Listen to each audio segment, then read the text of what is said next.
Over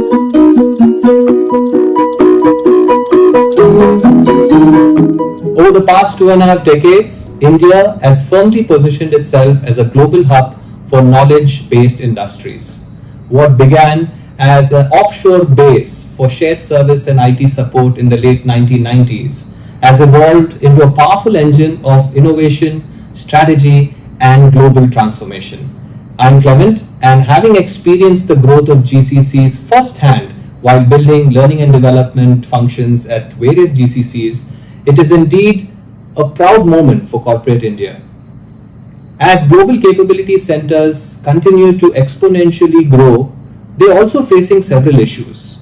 And against this backdrop, Rohit Chaudhary's book, The Future-Ready GCC, launched in 2025, focused on 7 critical challenges facing this industry and also some practical strategies on how to transform cost centers into innovation hubs. Today, Rohit launches the sequel, The Future-Ready GCC Leader. Rohit, congratulations on the sequel. Thanks. Curious to know what's this book all about? Thanks, Clement. That was a good introduction. Like you've already mentioned, the first book, which was called The Future-Ready GCC, focused on the GCC. And this new book focuses on the leader who is in the GCC, and it is called The Future-Ready GCC Leader. The tension this book addresses is about the leadership identity. The leaders have come with a certain identity so far. The question is that sufficient to take them forward on what they want the GCCs to become? So that's where this book comes in. In your book, you talk about leadership identities that have made them successful. Yeah. You talk about 5 identities. Can you talk more about that? Sure. So over the years of coaching, I identified 5 typical patterns of leadership identities, and the book talks about those identities. I'm consciously acknowledging them and saying this is what brought the leaders and brought the GCCs to what stage they are so far. And so it's important to acknowledge that these are important leadership identities. So let me talk to you about the 5 identities. So the first one is the delivery leader, who focuses and gets things done. So these are people who are extremely good at execution. The second one is the expert leader. These are people who have extremely good knowledge of the domain. These are people who understand the functional part of their business extremely well. And then the third is the efficiency leader. This is the person who has made sure that with less you are able to do more, or with the same you are able to do more, bringing in the necessary processes to bring the efficiency. And then you have what I'm calling as the safe leader. These are leaders who have understood how to navigate the political system of the organization. They are people who have built good relationships, and these are people who have made sure that there are no casualties on the pathway. And then you have the next set of emerging strategic leaders, and these are the ones who are actually moving in from those functional backgrounds or silos to an enterprise level, but they still have some rough edges which they are working on. So those are the 5 leadership identities that I talk in the book about. Great. So India, as you know, has close to 2,100 GCCs employing close to around 2.3 million people, generating around 100 billion revenues. And you can see the scale of operations just going up, and the mandate is also changing. They want more from GCCs. So how do you see the identity of the leader shifting? Do you think it's hitting a ceiling there? You're right, Clement. The numbers do tell us one part of the story. I think what is changing majorly is the expectation. What the GCC headquarter is asking the GCC leader is, what is your view?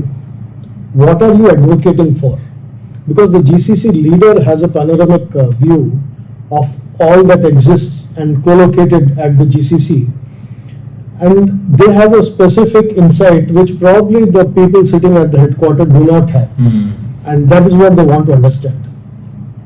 So the identity that was rewarded in the past was about execution, was about smooth workflows or efficiency, etc. But the leaders are now being asked to move away from that and get into a different zone where to take a decision there is no existing framework. They have to take a decision based on their own analysis and their own judgment. And to this, you add the AI layer. AI is extremely good at understanding patterns. It has the necessary expert level knowledge. It brings in obviously the efficiency. So the ask for a GCC leader is not the way they have operated in the past. It is moving to what sort of judgment they can make, what sort of influence they can create without authority, for example, understanding of the people, experimentation, etc. So it's really about moving away from some of the older leadership identities, but it's not about dropping them. It's about building on top of them. Talking about dimensions, in your book, you also spoke about certain dimensions which a leader needs to now start focusing on. Can you talk about these dimensions? Yes, thanks. I'm calling them the edge, or the 4 dimensions which are required, and edge is the acronym for that. So the first one is the enterprise judgment. Okay. The second one is directional influence. The third is growth of others. And the fourth one is experimentation for value. It's interesting because you've kept enterprise judgment as your first dimension. And usually when we do leadership development programs, it comes as a big surprise when you talk about enterprise judgment.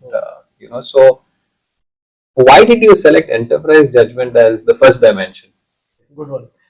The remaining 3, let me just quickly negate them first. I think directional influence, growth of others, experimentation, like you said, seem to be obvious, though the flavors have changed.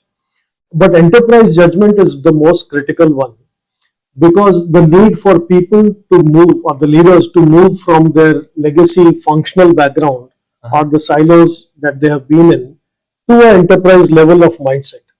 So at this stage, how do they transition from a mindset which was technology or marketing or IT or HR, finance, etc., to thinking broader at an enterprise level, and being able to take a judgment call on certain things where the frameworks are not available.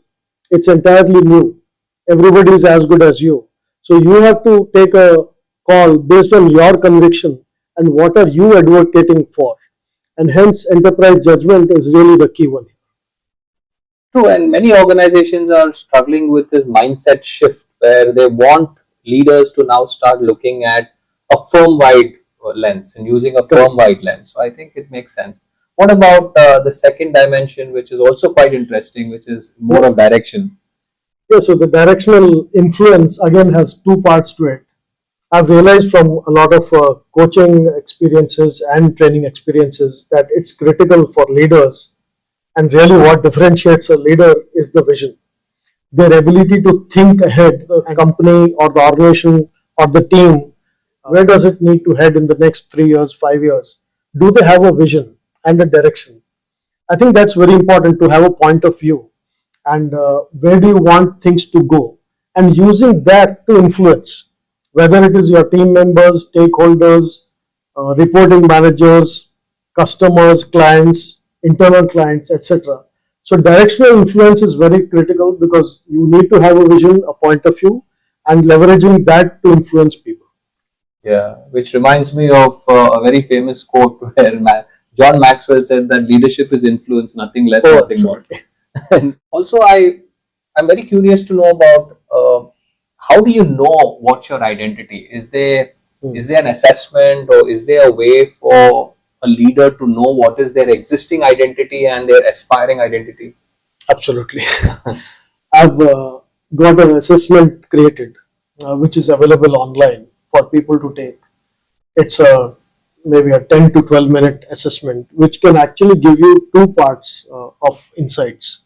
One is, out of those 5 leadership identities that we spoke about, what is the one that you have potentially brought the GCC to so far?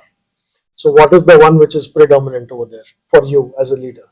The second part is, out of the 4 dimensions that we are talking about, which is the one you have already started to leverage in your role and which is coming up at a high level. And so the assessment is interesting and useful for GCC leaders to look at what has been their past and how can they build on their leadership journey in the future. And so this assessment is already available on my website, and it should take about 10-12 minutes to complete. Okay. So when can I go ahead and buy this book? It is available right now, Okay. from now on Amazon, on all their global websites. Okay. So feel free to visit Amazon and buy this book. So what strikes me the most about this conversation is, one is you're saying don't lose out on your old identity, keep it, but at the same time build the new dimensions, which is the edge framework. Use that to move into the future requirements of a leader from a GCC. And the assessment, I think that's also a great takeaway. Yeah, so wonderful speaking to you. Any closing remarks? Yeah, I think given the opportunity of GCCs in the country, with the large number of GCCs and hundreds and thousands of people building their careers in GCCs, I think the key is for the GCC leader to evolve. And when the GCC leader evolves, there are a lot of ripples in the organization benefiting the people in the GCC. So I think in that context, would encourage people, all of you, to read this book. Yeah. Because they say the quality of an organization depends on the quality of leaders. Oh yeah, absolutely. Completely agree. So thank you, everyone. Thanks.